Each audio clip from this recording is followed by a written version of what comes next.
Mate, tell us about your commentary journey and what sort of piqued your interest to go, you know what, I'm going to give sports commentary a go.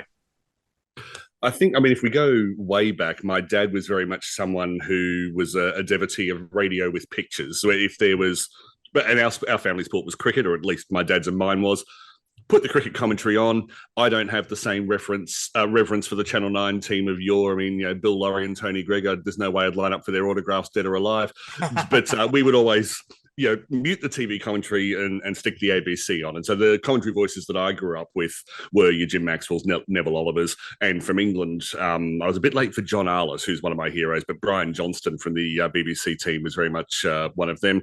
Then I was lucky enough to work in radio for a while, and I always shied away from commentary because of the way it took up weekends. And I had a young family. My kids were born when I was doing radio, and I thought, well, look, that'd be a nice thing to do. But I've seen sports commentary equals divorce, more or less. And then, but then when I actually bit the bullet and decided to do it, I think like a lot of commentators, it's a very common story.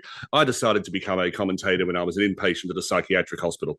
Very common story. But no, we were looking at. My life had hit rock bottom, and one of the things we were learning about was, what's really us. What sorts of things are we doing when you're thriving?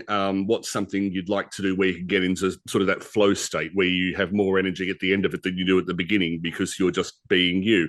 And I thought, well, I've been avoiding sports commentary for a long time. What if it's the thing I'm really good at and I've never tried it? And going into it and actually doing it. I mean, I did a lot of prep before I joined the QAFLW, the Aussie Rules Comp for Women here in Southeast Queensland. And the more I did it, the better I felt. And so I thought, okay, I've hit upon something here. I don't know whether I'm ever going to get to be professional or whether I'm just going to be a sort of a high level amateur. You think of footy players around the country or any sport, there's a lot of people who never crack the big time, but you watch them play and you think, okay, I'm not worthy to be on the same field as you. So it's kind of, how good do you have to be to still suck? So I don't know whether I'm going to be able to crash through the barrier, but essentially I've had a go at commentary because it was something I'd always been interested in, and I stayed with it because it seemed to be something that resonated with my soul, for want of a less airy fairy phrase. So that's I think that's me. Was it something that sort of drew you to go, look, I want to do some play-by-play, or I want to do interviewing, I want to do presenting, I want to do special comments, and particularly with AFL? Was there something that sort of drew you to any particular part of commentary in any particular sport?